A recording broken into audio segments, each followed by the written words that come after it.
Welcome to the Hottest Wellness Podcast. I've got time with Cherry ShaKayla. Here we discuss personal growth, relationships, and healing to become aligned with the best version of ourselves. Hey, girl. What's up, baby? That is a mad aggressive. What's up? Fine. What's up with you, girl? I'm chilling. I am anxious and also excited to go back to my hometown this week. Yeah. It's been a minute since I've been there. The last time, it's been more than a year for sure. Maybe 2 years. That's crazy. Was the last time you went the last time we went? Yeah. Yeah, that was a long time ago. Yeah. So I'm excited, It's always super difficult when you move away from home and then you go back because then everybody be trying to see you, but then it's like your energy spread thin and that makes me have anxiety just thinking about that. But, I got better with boundaries and stuff like that, and also just being clear to who it is that I'm going to see when I'm there, and maybe not even mentioning to other people that I'm not there. It's like posting a story, and then when you get back, it'll be like, dang, I didn't know you was in town. Already gone. Yeah. It's handling business. If you say you handling business, they can't question it, What business you handling out here? You ain't been out here forever. I mean, you really don't have to explain yourself to people anyways, So. Guess who doesn't have boundaries? We working on it. Mm-hmm. How you doing? I'm okay. I feel a little hungry. Didn't you just eat? I did. Your metabolism is not playing. Yeah. I always need a snack. I just want to be clear, these snacks that she's talking about, it's not a bag of chips. It's not a Snickers bar. It's a whole plate of food. It's a snack. Doesn't make sense to me.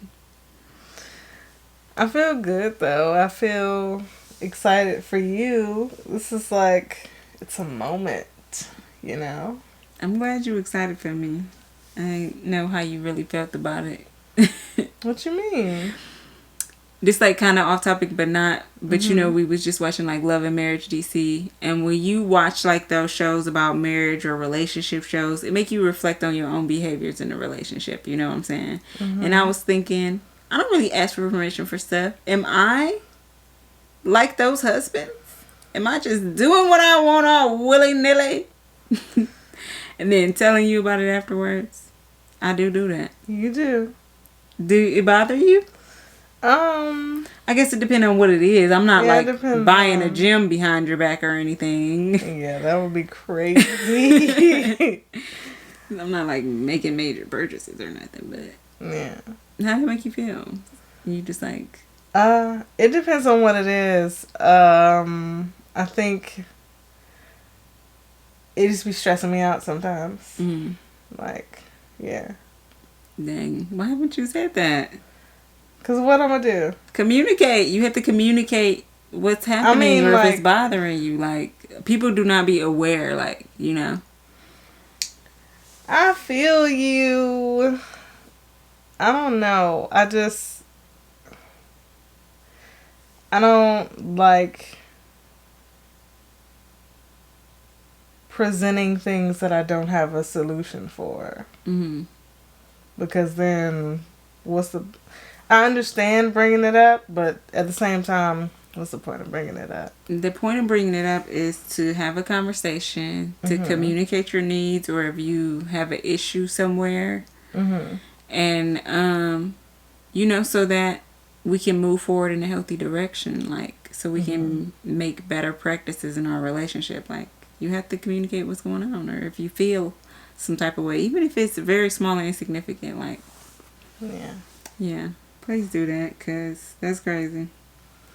I didn't really think about it, I just do stuff. I don't really think about it because I be thinking this is my life, but I also don't be thinking like how much is this is gonna impact other people, So yeah. I'm sorry. It's cool, baby. It's all right, dog. Everything's gonna be all right, dog. Different context if anybody remembers that, but See? something down. I want to say it's Wayne, but I'm pretty sure it's not Wayne. It's somebody down there, though. Down there. Yeah. Is there anything you want to get off your chest this week?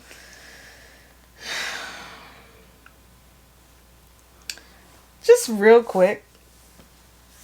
Didn't have this written down, but I want people to stop being rude to people that are providing you a service. If one more person is rude to me at work because they have a personal issue that has nothing to do with my job, I might scream. I might. Yeah. It's always the people that are like privileged in a way. They have this feeling of entitlement, and so when something is not going their way, they literally can't deal and they just start lashing out on other people. Like, it's very weird. Working in years of retail and customer service, I have seen this so many times, mostly with white people, but there is a lot of black women who give us a bad rep because they be having an attitude and getting crazy with people, and like, it's just unnecessary. You catch more flies with honey. Ciao. Like, if you need somebody to do something for you, if you're polite, if you like calm, can explain stuff clearly, then more chances are you gonna receive the help you need, and probably at a faster manner. If you're being rude to me and being a dick, you know what I'm gonna do? I'm gonna take my time. I might lie and say I can't help you. I'm gonna be honest with you. Yeah, this lady she like got smart with me. And it was like, well, bitch, do you have an answer? Because you called me. I find myself getting rude back, and I'm okay with it. I feel like you should. I don't think that the customer always right is just a way to gaslight. Corporations gaslight their employees and allow them to be mistreated. I think it's ridiculous, and I always say something back. Do not play with me. This kind of remind me of my lashing days, but I would literally block clients if I feel like they was doing too much at the appointment, or if something about being in the service industry, people feel like even though you're doing something for them, they act like you work for them personally, like like you a servant or something, and like you gotta do things exactly how they want them done. Like, this is my business, this is how my business is ran, and if you don't like that, then you can book with somebody else, baby girl. You can get out. I especially hate those people that's rude and they act like they know what they talking about, and they be trying to tell you how to do your job. Happens all the time. Like, and that's when I stare at people. That's when I repeat questions back to people so they can hear how dumb they sound. Don't play with me. Because if I don't do nothing else, I'm going to make you feel stupid. Make them feel stupid. I feel that. Yeah, but, you know, that's it. I'm glad you got that off. Yeah. It helps, see? It does. I feel lighter. Well, this week I wanted to talk about Cop City. Have you heard of Cop City? I've heard of it, but what is it? So Cop City is a $90 million militarized police training facility that they are trying to build in Atlanta, in one of the areas where it's like predominantly black. First of all, $90 million for police. I don't want to get into police budgets. I don't even want to get into military budgets, because it's going to make you sick to your stomach.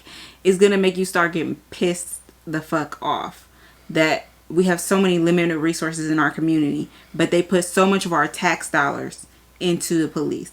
We don't need a $90 million training facility. First of all, you'll need to hire some people to actually do some psychological testing on these niggas. Matter of fact, defund the fucking police. Defund it altogether. It's ridiculous. Now, apparently, this facility is going to host urban warfare training. What the fuck does that even mean, urban warfare? So, last time I checked, all of the wars were started by white men. mm-hmm. One person getting shot by another person has never been an all-out war. Y'all gotta stop. This isn't a gangster movie. It's not real life. What do we need urban warfare training for? What do they think that they're preparing for? Oh, and bomb testing. Because the police need bombs. That's the last thing they fucking need. They can't even think in a moment logically. They can't even stop being scared for 5 minutes to apprehend a suspect without killing them and them being black. The last thing they need is somewhere else to do it. Defund the fucking police. It's getting out of hand. I don't understand. I'm pissed off about it. People are on strike about it, and they've been on strike for months. And I heard about it before, but this was the first time that I really tried to do some research and find out about it and stuff. And sometimes, you hear stuff and you kind of gotta let it go because there's nothing you can do or resolve the issue. But it's getting closer and closer to them finally trying to break ground. And so, we have to stop this. This is just sick. If they could take that money and, like you said, put it into therapy, rehabilitation, if they could create some actual training materials that teach them how to, they need a psychology class or something, because you shouldn't just be training for war. You need to be able to interact with humans and understand human behavior and body language and the history of the area, maybe, and the people that you're policing. I feel like nobody should be a police officer if they don't live in that community directly. That's what I think.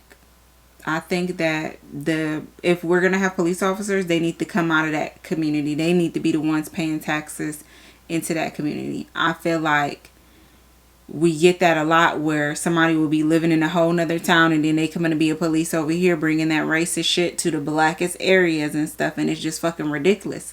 Just go be a police over there with the white people if you're so uncomfortable, you feel so unsafe, we're so deadly. Why are you coming into our neighborhoods? It's getting kind of crazy. It was the word urban for me that really sent me over the edge, because it just, to me, it sounded like an attack on black people. Because what does that mean in a space of whiteness? What does urban mean? The streets, the blacks, the niggers. Not the niggers. But yeah, that's all I'm going to say on that. I think that if you do live in Georgia, this is what we be talking about when it comes to who you're voting for. You know what I'm saying? When you have those local elections, people push for funding for these things. And so if you're not voting or voting for people whose policies don't align with your values or keeping your community safe, you have the power to change that. So get out here. For real. Yeah. Period. Oh my God, I just realized that I didn't put an affirmation of the week. Wow.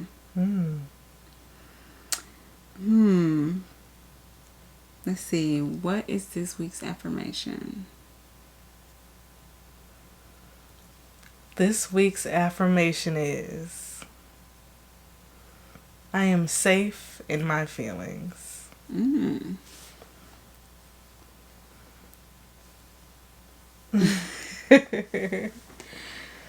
So what are we discussing this week? On today, we are discussing energy exchange, all that jazz. Yeah. Do you feel like you aware of your own energy? Can you feel it? Are you in tune? I don't know if it's energy that I feel, but I am in tune with my body feeling different. I don't think that's necessarily energy, though. I think that's just I'm paying attention to how I'm reacting. Yeah, but all of that is energy on a surface level. You know what I'm saying? Yeah. I feel like I never really understood or felt for real my energy until I started doing Reiki. Yeah. That changed completely. Now I can literally feel my energy. And it's so good because it make you self-aware of like the feelings in your body, what's going on, like you said, how you react to stuff, what vibration you at, and you know what I'm saying, whether you are in a low vibration and you know like, okay, what can I do to stop feeling like this, or whether you're in a high vibration and you want to stay there, so you're gonna like, you know, continue to do and interact with things that is gonna keep your energy in a good place. Are you an empath? I don't think so.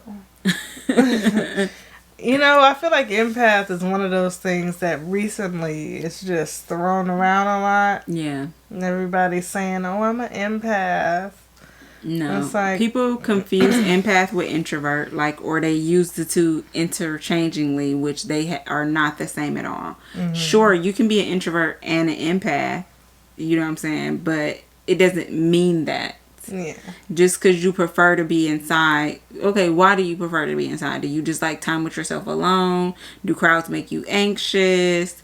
Like, that doesn't necessarily mean you empath. Yeah.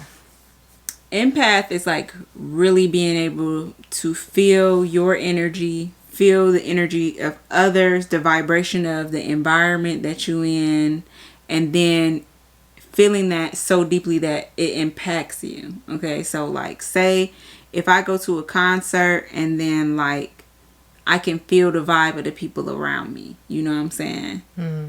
Or when I'm with you, I could feel your energy or whatever. Sometimes your energy is like get it into my energy. I'm like, okay, is this my energy or her energy, or how am I feeling her? You know what I'm saying? Or even astrologically, like the energy of the day or the energy of the planets aligning. It's like, I feel different. What is this? And then, you know, looking for a deeper meaning behind it. Like, I feel like that's more like an empath is low-key something you do. To me, it's not just something that you are, you know. It's like to me an empath is like, it should be a verb. Like empath doesn't mean you're empathetic. It doesn't mean that you can feel for people or you know, feel bad for people. That's not what it means. It means like you really feel it. Yeah. So you're an empath. Yeah, I think so. I mean, I've been told that I am. Yeah. Yeah, it's been confirmed. Confirmed. Mm-hmm. Now I'm just thinking, so energy, does your mood or the shifting of your mood count as like an energy change? It is. I mean, I feel like that's kind of the same thing, but people don't be aware of it. You know what I'm saying? Like, your energy changes based off of your feelings, based off of how much your environment is influencing you. You know what I mean? And so when you like, I don't even want to say it's intentional. It can be an intentional thing, but I feel like it's something that's more intuitive. Like, it's second nature and it just kind of comes to you. Like, you just feel. Yeah. I don't know how to explain that. Yeah. Yeah. So do you feel like that you are at least like aware of your own energy after going through like what I was just saying? I would say yes. Mm-hmm. I think I can confidently say that now since the mood questioning, because I be aware of how I'm feeling. Mm-hmm. But I think it stops there as far as like the real energy portion. Like it's just, I can feel what mood I'm in.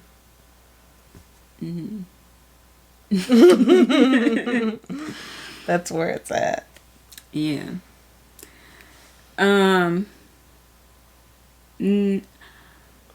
That's so interesting to hear you say that. I definitely encourage everybody to receive Reiki and also to learn Reiki. Reiki is not something that, oh, I'm special so I can do Reiki. No, anybody can do it. It's really just learning to manipulate your own energy, and then as you become stronger in doing Reiki, as you become more in tune with yourself and more in tune with like the universe, then you can have the power to impact other people, to manipulate the energy in a room, to transmute energy, which basically means just to create a change in energy. So like, you know, one of the things I do with Reiki, I'll like put people to sleep. Sometimes I put you to sleep. I put the kids to sleep all the time. Like, bro, you just need to go to bed. And so I'm going to send them like sleepy Reiki energy and put them to sleep. I even use Reiki to find things. Like you can sense the energy of the object that you're looking for. And this is like a test that anybody you could do. Have somebody else hide some stuff from you. And then you literally try and connect with that energy of where is it. And try and find it. You'll be surprised how much things I found when I really focused and did it. It'd be lost until the end of time. My Reiki master teacher, Tay, shout out to Reiki Tay.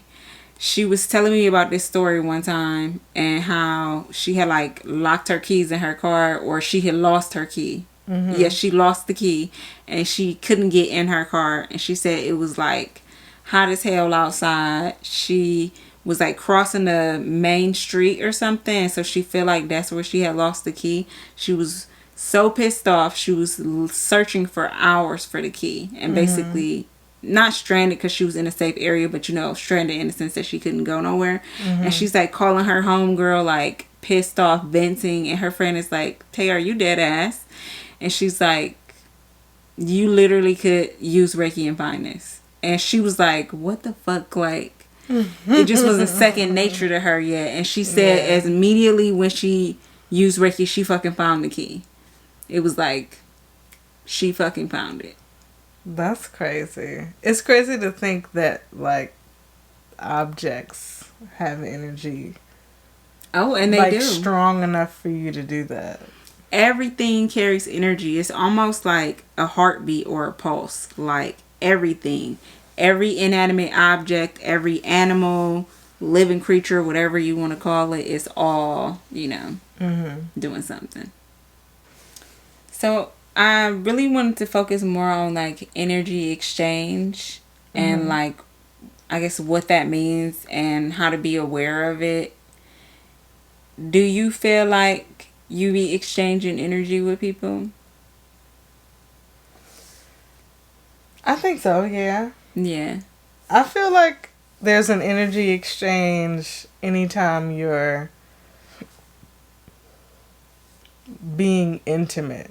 Not in a sexual way, the actual definition. Like, yeah. Like, I think us just sitting here, we're exchanging energy. I feel like, I mean, yeah. There's definitely a connection that has to be made, but it doesn't always have to be like in that situation. You could exchange energy with somebody in an argument. Like, you could be having the best day, and then somebody come and hit you with the bullshit, and then all of a sudden, now you're having a bad fucking day. Now that person has literally just shifted their energy from themselves to you, because now they got off their chest what they needed to say. They feel fine. And you sitting there pissed off, mad, but you was just having such a great day. Yeah. And so that right there is like an energy exchange, you know what I'm saying? Like, all the time. And then sometimes we don't realize that we be mirroring our energy of other people and stuff like that. Like, when I used to work at Paul Mitchell, I was like trying to understand, like trying to read my boss's energy. But then the more that I thought about it, I felt like we are reflecting the same energy, but for different reasons. You know what I'm saying? And I felt like I started to like really mirror her energy towards me. She was giving me passive aggressive, but I would take that, transmute it, and then just be direct with it. But then I still was giving her like stank energy. It both was stank. One of them was just more direct, and the other one was like more passive aggressive. You know, like. I don't like that. It's like literally be happening, and then, you know, you impacted, your vibration is impacted and stuff like that. And little things happen to us all throughout the day. And I think that's why it's so important to be aware of your energy, aware of other people's energy, because sometimes you don't have the capacity to take on other people's energy. Like, say if one of your friends is going through something, and honestly, you had a long day. You really don't have it in you to listen to them vent, or, you know, whatever it is that's going on with them. And so you either don't pick up the phone and say, like, be aware of your energy. Like, I'm low right now. My battery is fucking dead and I cannot pick up this phone. Or you don't listen to yourself and you like, this my friend, let me just pick up the phone just off of instinct. And then your phone get on the phone, she boohoo crying. Then you didn't got invested into her whole emotions. Yeah, girl, go ahead and just leave that nigga, blah, blah, blah, blah, blah. And then you didn't even have all the energy. Now you really depleted because you wasting your energy putting it on somebody else. With a lot of times, too, that the energy that you give away is done, okay? They're not going to resolve anything that's going on. It's just gone. You just gave it away. Jeez. This is why you don't answer the phone. I don't answer the phone all the time. And years ago, certain friends that I have would get offended by that, or they'll be like, you don't ever call me, or blah, blah, blah. Or I called you 3 times. And all 3 of those times, baby, I ain't want to talk to you. And it's that I don't want to talk to you. I just know what kind of energy you come in with. And sometimes it's an assumption, but sometimes it's intuitive. Sometimes you know. Or sometimes it's just your own things. Like, especially I be going through stuff. I be having mental health issues. I ain't got shit to give to nobody. And so I can't sit on the phone and kiki kaka every day with you. You can probably get that once a month out of me. Like, dead ass. Because, and it's not me being selfish. It's me protecting my energy. Like. Yeah. And. There be a lot. People be coming at you with a lot of stuff. And then you gotta, like, it's like you be holding on to their stuff and your stuff at the same time. Yeah. It's too much. It's like really important, and I want to make this a better habit with myself when I'm venting and stuff to people, which I don't do as often as I used to. It's asking people if they have the energy, the space, you know, the capacity to talk about something that I want to talk about. Or, you know, like when you call somebody and be like, girl, I just had a day, but like, how was your day? Do you have the energy to hear about this? Like, just that simple interaction goes so far and like brings so much to your relationships. Like, both of your vibration is lifted just off of that. Now, if they ain't being honest, that's on them. But for real, the least courtesy you could do before you unload on somebody is, you know, ask if they have space. Yeah, thanks. I respect that. Do you think that people exchange energy as soon as they touch each other? It depends. I'm gonna say it depends on how open your auric field is, because some people have a wall up. Whether that is from trauma, whether it's intentional, a wall of protection. It really depends. You know what I'm saying? Mm-hmm. So like me, I be on some other shit. So people ain't gonna get to me the same way that they might reach other people. It really depends, I think. Yeah. It's like a case by case. Respect.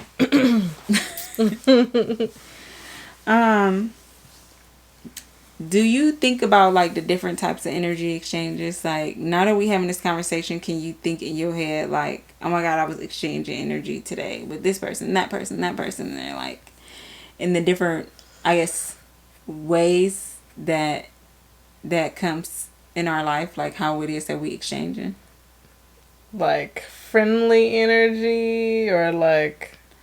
Well, I'm not talking about like the emotion behind the energy, because that's like totally different and way deeper than just sensing the energy. I mean, like, you know, when people be saying, oh, once you have sex with somebody, you got a soul tie. That's like, you know, a sexual energy exchange. Yeah. Yeah.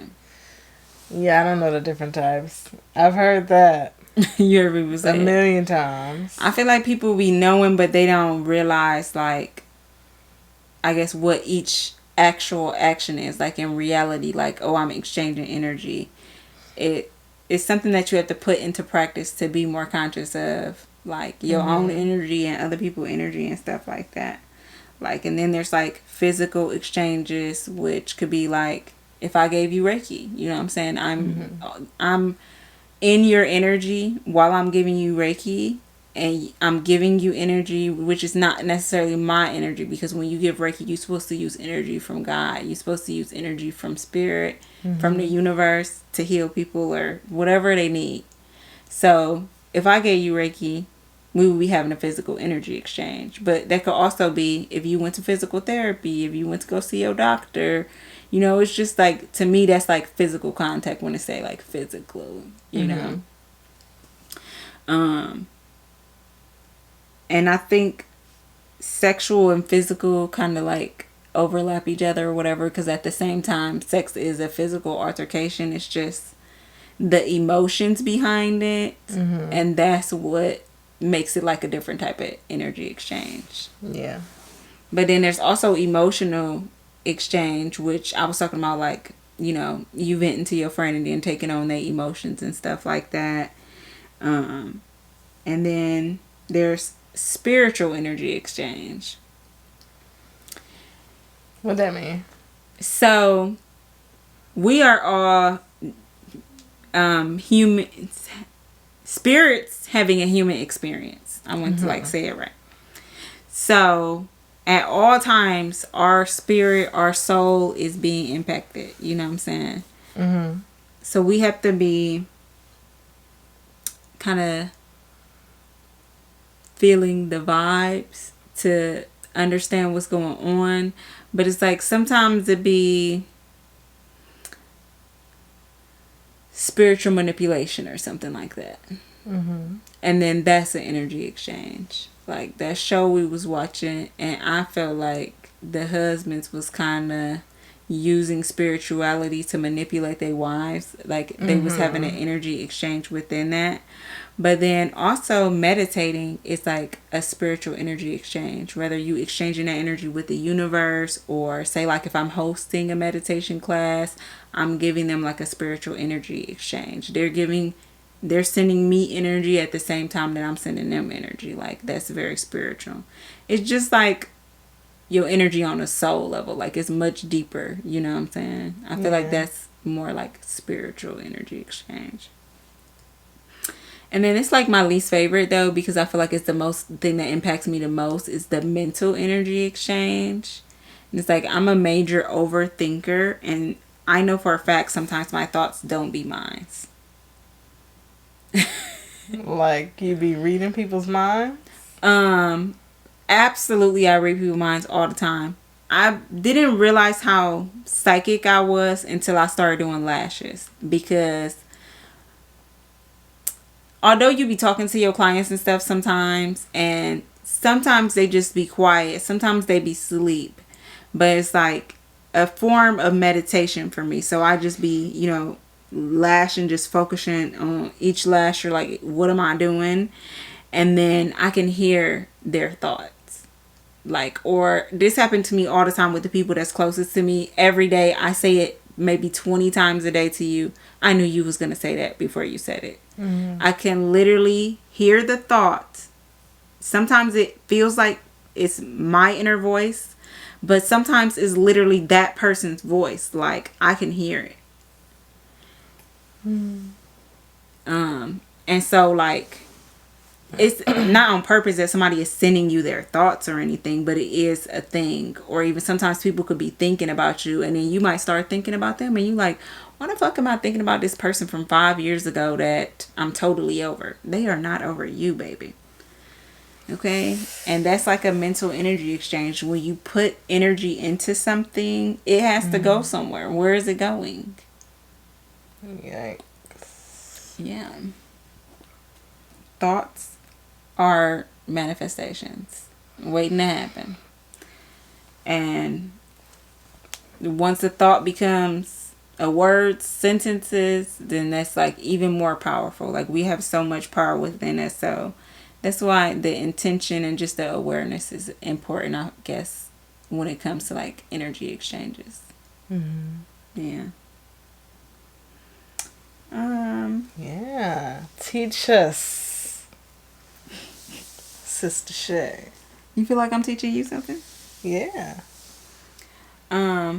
When I got my life reading this week, I was super excited, and the most thing I was dying to know was like, okay, what is my purpose? Like, what am I supposed to be doing in this lifetime? And it's like, I already knew, but I feel so lost in my life. And so I just wanted to hear something different. Like, okay, maybe I'm not doing the right thing and that's why it's not working. But that's fucking not true. Like, so it's even more frustrating. I don't know. I'm going to have to get into it. Like, when I asked her, like, okay, she said my purpose is to be a spiritual teacher. Okay. And so I'm like, in my head, I'm like, okay, I'm already doing that though. And so she's like, well, it's up to you how you do that. And so maybe I just haven't found my lane in that. But like, I don't know. I just be feeling not confident sometimes. You got the knowledge, girl. You gotta just let it flow through you. Don't think about it. Don't think, just go. Yeah. I say it all the time. The more connected you are with yourself on a soul level, the more you start to remember things, not only like from this current lifetime, but other lifetimes. And if this something you don't believe in reincarnation, then you know what I'm saying, just that's just not your belief. But that's definitely something that I believe. I don't necessarily believe in like heaven or hell. I feel like we just keep recycling. It's a choice to come back to here. It's a choice to be in different realms and different timelines. And I feel like our soul is always existing somewhere, someplace. You know what I'm saying? I don't think it's like, oh, you die and you go to rest. Like, no, you die and you go to work. And then you figure out what's going on with you and contemplate over the lessons that you learned in that last lifetime. And then you fucking sign up and get a new contract and do it again. And again and again and again. Ooh, child. And I hope I choose to be wealthy. Trying to see what that be like. You know, I got a reading once, and it was from the same person in my head, the same leader. And she told me, if I wasn't wealthy, if I didn't gain the success that like I want to, what is my goals, it wouldn't be because God didn't want that for me or the universe didn't want it for me. It's going to be because I didn't try. And I'm like, girl, I'm trying. I feel like that just means like it's a series of choices, honestly. Trying without fear. I don't know. I don't know about the fear. I don't be that scared to do stuff. There's a few things I'm scared to do, like rap. That people just ruined that for me. Understand. And so now I'm traumatized. But you know what I'm saying, like I feel like when it comes to this stuff, I don't have no fears, you know. Maybe when I first started, I might have a fear of what people gonna think, but now it's like, I don't care. Ain't none of them niggas paying my bills anyways. And sometimes your values or your lifestyle or even your spiritual practice doesn't align with everybody. Like, I have friends that are Christian. I have friends that are Jewish. You know what I'm saying? I feel like we all have different walks of life and different knowledge that can be shared with each other. It doesn't have to be specific. You don't have to agree with me on everything or believe all the things that I'm saying. And two things could be true. So maybe there is a heaven and a hell. In a different capacity. You know what I mean? I feel like we in hell right now. I kind of believe that too, though. Me and Monty was on the phone earlier, and she said something about 2016 because it's like literally our favorite year. And I was telling her that I seen on one of my friends, you know those little things on Instagram story, and it's like for you to post a picture, but it'd be a prompt, and it was like post an old picture. And so I posted one from 2016, and I put on the picture like 2016, my favorite era. And that's what I was telling my cousin. She was like, no, that literally was the best time. Like, if I could just give up everything I'm doing right now, I will go back to 2016. And I was like, that's crazy. I hated 2016. Why? I don't know. Me and my cousin got this like strange like conspiracy theory that we feel like in 2016 something happened with the space-time continuum, and that's why everything is so fucked up now. Nothing makes sense. Like, I'm not gonna say I was always happy before that, but in 2016 I just felt like my life was just in this progressive motion, and maybe that was just me being to be around my cousin all the time, but it just was such a good year. Damn, I was depressed in 2016. I'm sorry to hear that. But the music was amazing. That was a great year for music. It was a great year for music. St. Pablo came out that year. I mean, that was when we got Summertime Shootout. But you can't use my phone. I think Anti by Rihanna. I was like, that just, it was the beginning of influencing. It just was like a magical time. Like, crazy.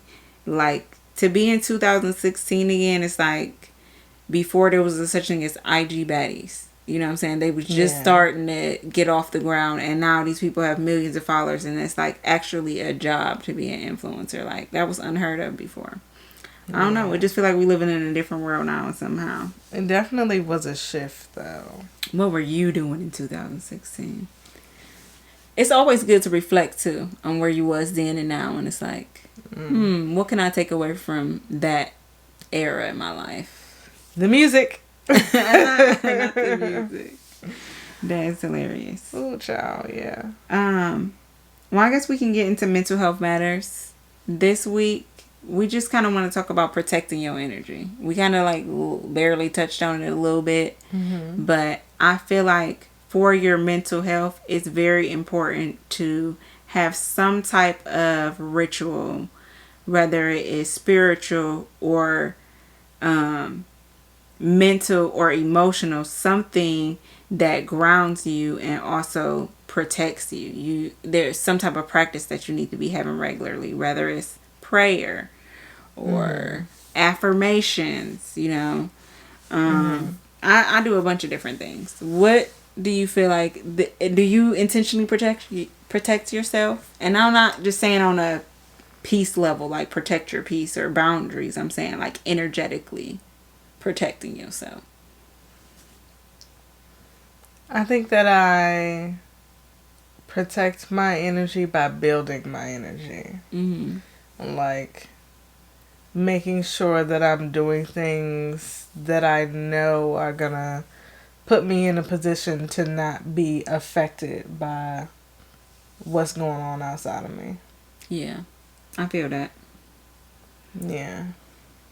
I feel like there's a lot of tools that can be used to practice your energy.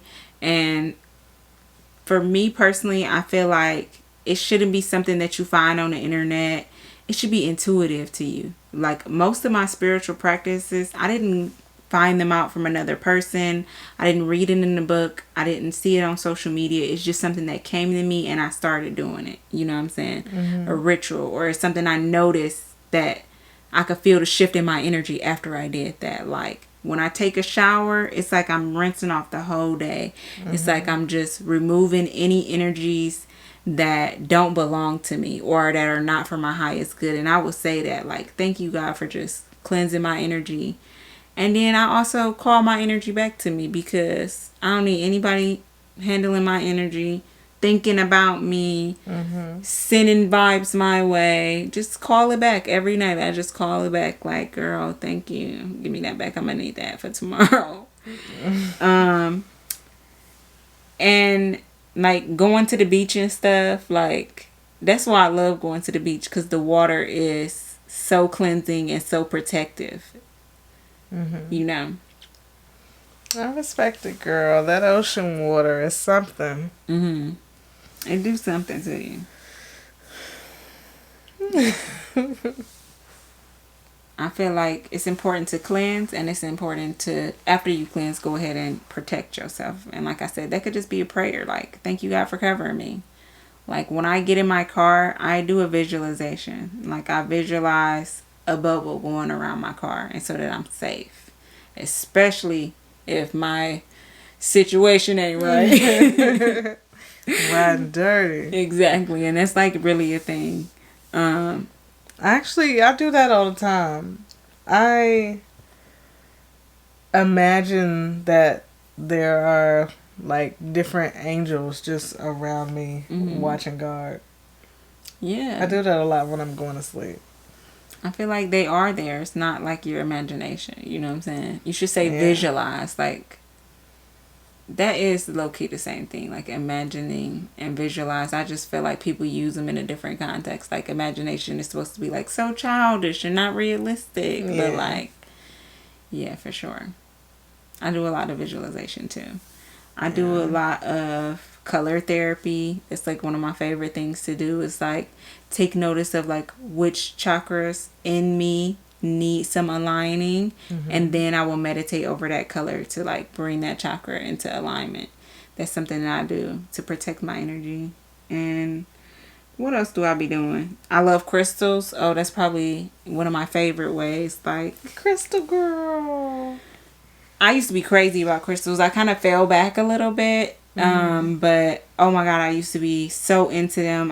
I use crystals when I do Reiki. A lot of people don't do that. Like when we went to go do the retreat, and I like bought my crystals, and they was like, I just started pulling them out and using them when I needed it, you know. And they was like interested, and then I was like teaching Couture. She's like the other person on our Reiki team, and I was like, you know, the energy, you could feel the energy in the crystal, because she's doing Reiki just like me. She could feel the energy in the crystal. And just because you don't know the facts behind something, just because you didn't study it to say like this is the properties of this crystal, you could feel the energy in it, and you like, okay, so this is what this person needs, and you know where they need it at based off of how you feel in the energy in their body. Reiki is just so powerful. That's like I crazy. literally can't promote it enough. Like, book me. You want to move into forest bias? Let's do it. I was trying to think of something quick and snappy to say for it, but I don't know. You don't have to say anything if it's not there, you know? I just feel it. I feel it in my nuggets. My spiritual nuggets. Your spiritual nuggets. Sound like a nut sack. When you say nuggets, that's like immediately what I go to. Is like, well, that's kind of the reference. Oh. Because that was the joke in the movie. It's from Surf's Up. For those of you that like animated films, that's a movie that you should watch. It's hilarious. We should watch it with the kids. You think they'll be into it? You'd be surprised by the stuff. I just imagine that Eva's just going to get bored with everything. You want to talk about energy exchanges? Me and my daughter is going through it, honey. Yeah. It really hurt my heart the other day when she told me she getting sick of me. I was like, okay. She's having a time. I don't know what this time is about, but she's having it. Lord. Well, I need some extra protection from her. This week for Forest Bias, I wanted to talk about a children's book that is written by a kid. Shout out kids. Kids be smart. Kids be smart as hell. Me and Eva actually want to write a book together. We have an idea, but we haven't put any energy to actually writing it yet. Mm-hmm. I ain't gonna tell y'all because I don't need nobody jocking my shit. This book is called Thank You, It's an Afro, and it is written by Cassidy Brianna. Okay. Cassidy. She was having some shout out to her for real. And shout out to her mom because it's the parents that really mold their kids and like give them the opportunities to create and to be themselves and to do something like write a fucking book. Like when I was a kid, I never imagined of writing a book, but I didn't think it was possible as a kid. I thought that was something you had to wait till you grown up to do. And that's not even true. Anybody could write a book. You okay? Yeah, that was it started up here and then it shifted. What kind of energy exchange is you on? Oh no. Look like Dr. Doolittle when he started changing into I mean not Dr. Doolittle but the Nutty Professor when he started changing into the other dude. Like, whoa, what's going on? This book, it was something that they decided to write because Cassidy was having issues in school being bullied about her hair, the texture, how it looked. And so the purpose of this is to educate other people about hair that is Afro texture, but also for people who do have Afro texture hair, especially kids, you know, to feel validated in who they are and know that you're special, your hair is beautiful, like, you know, to really embrace your natural hair. Yeah. Which is so important and super exciting. And I feel like no matter what your hair texture is, everybody has things about their own hair. Everybody has insecurities that develop for whatever reason. But it's just really sad. You know, it's like the conversations, especially black women, that we have to constantly keep having about our hair. Now that black women aren't conforming to have relaxers or to always have a hair pressed. And it's annoying. You got to deal with it at work. You got to deal with it at school. You got to deal with it at the grocery store. Some random ass bitch trying to fucking touch your hair and shit. It's just weird as hell. What is with that? Like, what really... Every time I see something like that or I almost experience it, it just makes me realize that we're still objects to people. Yeah, absolutely. But even more than that, people are just not aware of like the microaggressions behind it, and they don't understand how it can make somebody feel. And I feel like a lot of that has to do with people that are not black, because it could be anybody. It don't just be white people for real. They are not educated about us. They haven't took the time to get to know black people. Because if you have black friends and stuff, you've heard stuff about this, or you've had conversations, or maybe somebody complained to you and said, oh, it pisses me off when people do this. Like, when you take the time to be part of a black community, then you'll understand. But I was going to say, one of my friends, I wish I could remember her TikTok name. She actually just posted a video like a couple of weeks ago. And she was like leaving out from work and she had like a different hairstyle in. And then one of her coworkers was like, one day you got braids, the next day is straight. I just love it so much. And so she just told her directly, she said like, that's a microaggression. Like, please don't comment on my hair when I change my hair. I don't like that. It makes me feel uncomfortable. And I know everybody don't have an issue with people commenting their hair. Some people do take it as a compliment, but other people, it's not okay with them. And it's wherever you are on the spectrum is okay. Yeah. And so you should always communicate how you feel if you're uncomfortable in a situation, especially when it comes to your physical person. Like, do not be touching me. Don't be commenting on how I look. That shit's mad annoying. Like, oh, did your hair grow? Did you get a haircut? Bitch, shut up. Why are you on my hair's dick like this? It's really annoying. And then it's like, I don't know. I don't even want to get into it more further because I'm going to take myself off track. We can move into really in. My nail got stuck in my hair.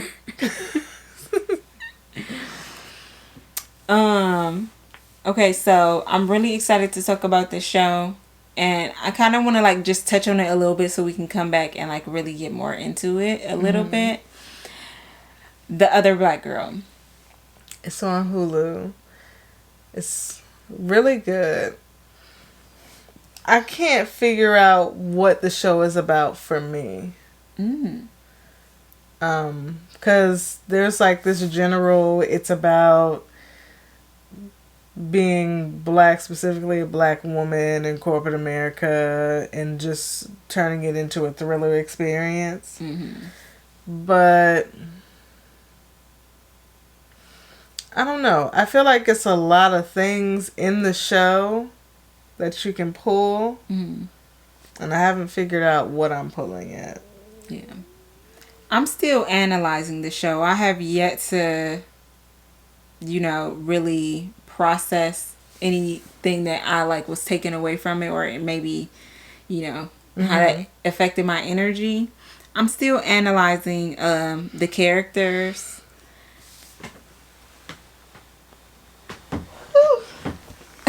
Sorry. That one took me. Today's dream me. For real. There's so much that I could say and think about. There's the main girl who, she's from a suburbs. She's got a white boyfriend. And when the other black girl starts working with her, she was more like Afrocentric. She had braids in her hair. She was like wearing a certain style of clothes, and she wasn't trying to conform, you know what I'm saying? And I think that made her question her blackness. So that was interesting to me, but it's like also interesting how your background can create the your future environment. Like her being from a suburb area and then be attracted to white men. Was she from the suburbs? Yeah, she was like from the suburbs of Connecticut. Oh, okay. Yeah, it's making sense. That was so interesting to me. And then the other thing that was really interesting to me is when the narrative shift, and I won't get too much into that, but I wanted to question, like, okay, so is this about black women being othered or, grouped in the same box? Or is this now, are they gaslighting us? I feel like it's about how we, even as Shorty seeming more free, it's still about how we change ourselves, or not change ourselves, but chase certain goals and certain dreams and present ourselves a certain way to elevate in the world. Like, not just in corporate America, but like going to college, getting a degree, going after certain jobs, speaking a certain way, like holding back and not being direct. I feel like it was doing all of that. Yeah. It's definitely a lot to take away from it. I especially recommend this show if you're a woman, period, because it's a diverse cast. So I think everybody could get something from it. I think everybody can find a character that they relate to, but I think more from an educational standpoint, it's really important. I feel like if you're a woman, you should definitely watch this, but anybody could enjoy it. I especially enjoy the like creepy aspect of it, the thrillerness of it. That shit gets me off. So, and it's not really scary. Nah. It's funny, actually. I can't do scary stuff, so if I'm watching it, anybody can watch it. I can't handle that scary shit. It's not for me. Oh, it's some scary shit, y'all. But for real. Yeah. And we wanted to talk about a couple of movies that are coming out. What is this? September 29th. They both come out. One of them is Heist 88. Can you tell us a little bit about that? So my homeboy Courtney Vance is like the star of this movie, and it's like based off true events. I think it's based in Chicago. Of course, the city of scammers. Courtney Vance's character is like known for being this guy that can convince anybody to do anything. So talk about energy manipulation. Right. He gets these young adults. I can't tell if he's related to any of them. I'm assuming not. But he gets these young adults to rob a bank that I think they all work at, or some of them work at. And yeah, that's pretty much what I got. I definitely want to see it. It looks like a real cool, exciting movie. I'm especially interested that it was co-produced by him and his wife, Angela Bassett. So, you know, I feel like anything Angela Bassett does is on fire. She has an amazing eye. So I want to see it and see what it is. I feel like it especially interests me because it was a predominantly black cast, and that's important to me because I don't be liking watching white people shit all the time. I actually be getting so triggered nowadays, and I don't know what it is. Maybe it's just the social climate, maybe it's the interactions that I have with white people in real life, but I do not be wanting to see that shit on TV when I'm trying to be entertained or relaxed. Yeah, please put me on some black shit immediately. Yeah, it looks good, and honestly, if you put Courtney Vance in something, you got me for 30 minutes. Make it happen. 30 minutes. Yeah. Like when you giving something a chance, you know, you got me for 30 minutes if Courtney is there. I like that. I'm going to start saying that. You got me for 30 minutes. Sometimes you got me for 5, depending on who it is. Because, like, some people you like, but they don't really be in good movies. So it's like, all right, you got 5 minutes to reel me in. I'm like just applying this to real physical relationships, not even like movies. In my head, I'm just thinking about like real people interacting with real people. Like, yeah, you can get 5 minutes. I think in real life, I don't even be giving people 5 minutes. No, you don't. Like, when we be at the store or something, you don't have no time. We go out. Come here for that. You don't conversate. I don't know. You gotta be giving me the vibes right. Like at work, certain people, soon as I saw them, nope. Not soon as you saw them. You can tell. You can tell when you're not going. Yeah, you can tell when it's not going to be right. I think you are more aware of people's energy than you think you are. Like, maybe it's just not intentional yet. Yeah. Yeah. The other movie we want to discuss is Story Ave. This actually did pique my interest. I'm kind of over the movies about inner city kids trying to get out of the streets. But this one looks pretty good. I'm not gonna lie, this one looks pretty good because of the art aspect, which makes me want to, it pulls me in. You had the body movement with that one. You was moving your body too. I was following you. You were leading that dance. Girl. I'm trying to I guess come up with the synopsis of what this movie about. So there's this kid, he's like stuck between two worlds. He either could get more invested in gang and street life, and he's like doing graffiti and shit, but he's a very talented artist. And so one day he finds himself in a situation ready to do a really bad thing, and the person that he tries to do that bad thing to calls him out, holds them accountable, and then shows up in their life as a mentor to at least see that there's another life out there for you. I feel like it irritates me because this storyline only be placed in the hood on black people or people of color. But in what's that show we used to watch with the kids that was trying to find a roller rink money? On My Block. Yeah, and Caesar couldn't get out the gang. They always doing that shit. But this could apply to everybody. Every person has these moments in regular situations where you have conflicting things and you have to make a choice that really will alter your life and your lifestyle. And it just annoyed me a little bit, just that this is where it gotta always go with some gang shit. Like, yeah, I'm not really into the storyline because I've seen this movie a million times. We all saw Coach Carter. Like, we don't need another movie about this, but I guess this is more of a generation thing. It's for the new kids on the block, I guess. Yeah. Well, we are gonna get into the music of the week. This week we're not gonna so much get into like what's coming out or what we listening to, but Apple Music just dropped the 23 playlist. Every year Apple does, it'd be like 2023, 2022, 2019 playlist, and they categorize 100 of the most listened songs and put them into a playlist. But like your individual. Yeah, your individual music that you listening to regularly. Yeah. I think Spotify does something to this too. I gotta be honest, I'm not a Spotify fan. I know a lot of people are. I know a lot of people have playlists. But my home is that Apple Music. And so if you don't have Apple Music, sorry to that man. Okay? I don't know what to tell you.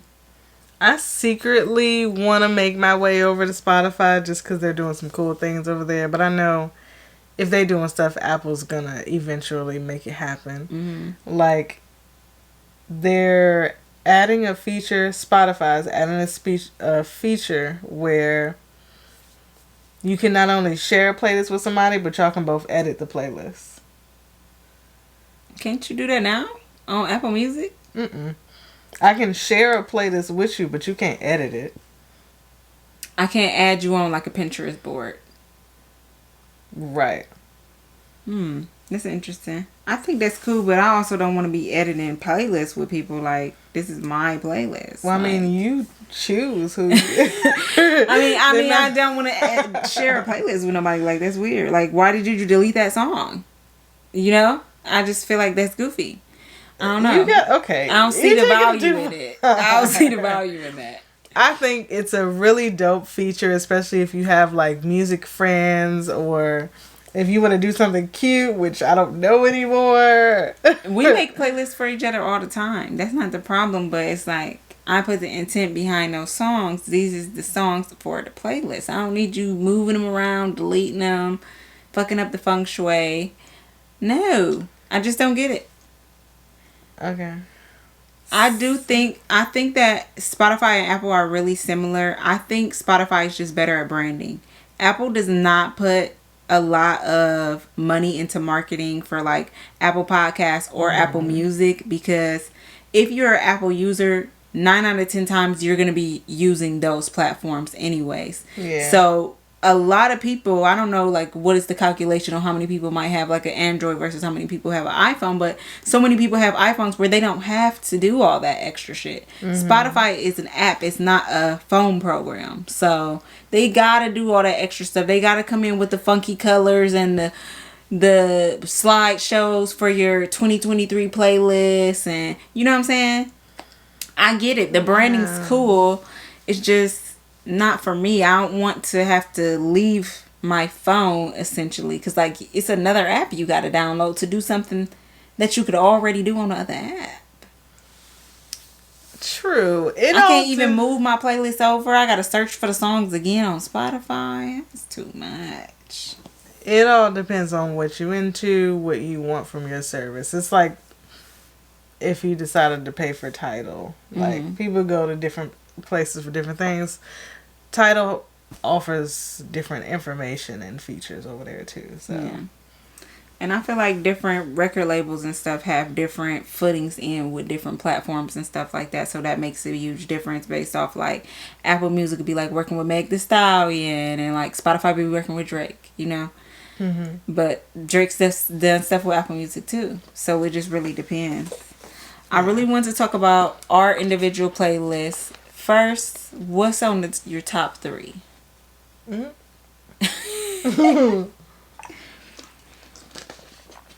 Well, actually, what did you think your number 1 song was going to be before you looked at the playlist?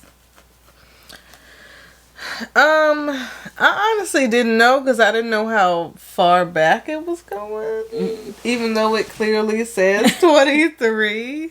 I didn't know, like, where was it taking me, like, and how was it judging? Because a lot of this is, like, stuff that was on playlists. So if I play the playlist, the song is going to play. But I'm not playing that song. But you are playing that. You're listening to that song because you're listening to the playlist. Right, but it's not like you went to search that song and hear that individual song. Right. Yeah. I mean, I like how it works. I actually enjoy the Apple Music algorithm. I listen to the My playlist all the time. I just click it, and it's based off of the music I listen to. Then they'll recommend certain artists or certain songs, or just stay in this bubble of music that I usually listen to. And every now and again, they throw in new songs or something you ain't never heard, and then you can get exposed to new music, and I enjoy that. I don't know what I thought my number one song was gonna be. Honestly, because in my mind, I feel like I didn't listen to that much music this year. Yours got numbers beside it. Yours don't? No. Damn. Am I on the same thing? Go all the way up? Yeah, yours say 23. I mean, do it matter that it got a number? It's still 100 songs either way you slice it. Oh, yeah. Well, my top 3. Rich Flex, Drake and 21. Red Ruby the Sleaze, Nicki. And Pound Town 2. Featuring Nicki. No surprise here. That's funny. I honestly thought you was going to have some renaissance on your top song 3 as much as you been going hard for a week after week after week in the music of the week. But it's like the last couple of weeks. Like, it's making its way. Up there, but it's not up there yet. Yeah. I feel you. That's crazy. What's your top 3? My top 3 is Heated by Beyonce. Tomorrow Sue by Glorilla featuring Cardi B. Classy. And In Her Mood by Ice Spice. I said it in a Chicago accent. That's what you ever hear people in Chicago say her? They say huh? It's like very off-putting. Chicago people are very country sounding. Well, I mean, a lot of their ancestors did make their way up, okay? Yeah, it just be throwing me off every time I hear it because people talk, even people here, every time I hear somebody talk, it's like, why do you sound like you from the boonies or something? Like, yeah, that's a real Midwest thing, though, for real. It is. I wanted to know, was there anything on the playlist that you was surprised to see there? Like, I really was bumping this. 100 songs seem like a lot, but if you listen to music the way we listen to music, if you're just a music connoisseur, you enjoy it, you enjoy finding new music, you enjoy interpreting it and hearing it, then 100 songs is not a lot of songs at all. It's some songs I was surprised to see just because I know that I didn't listen to them a lot. Like, For the Kids by Kids at Play. It's actually a really dope song. That's pretty up there on your list, I feel like. Right. But the fact that, I don't know, I would be really interested to see the actual method of how these songs to get up here. But I know that it's mostly playlists because of these songs. So I was not surprised by any of the individual songs, but I feel like I was more surprised by the genre of music that was majority on the playlist. I thought that I was more of an R&B girl, but like apparently that is not true because it's giving all the girls, okay? And mostly a lot of rap, like a lot of rap music on my playlist. Like I was kind of shocked. yeah, definitely a rap girl, but the R&B is hidden. Yeah. You know, see what type of time I'm on. Well, what are you making time for this week? Since you're bringing it up.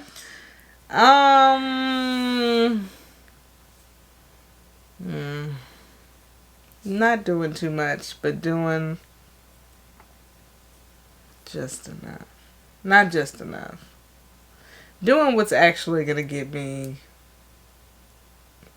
where I want to be. Mm-hmm. I feel like I haven't been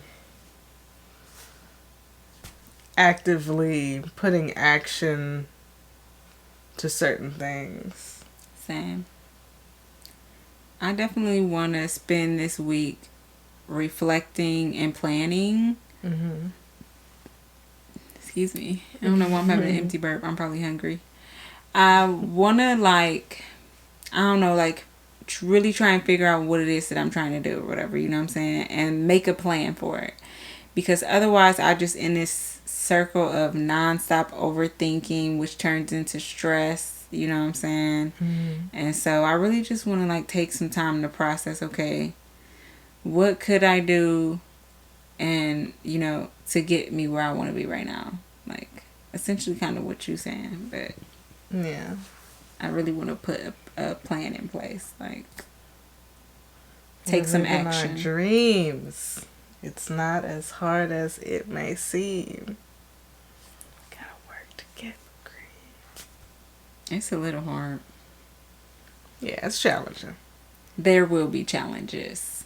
Let's say that. I don't want to say it's challenging to follow my dreams, but there are challenges on the road to doing it. Yeah. Yeah. Well, without further ado, I've got time.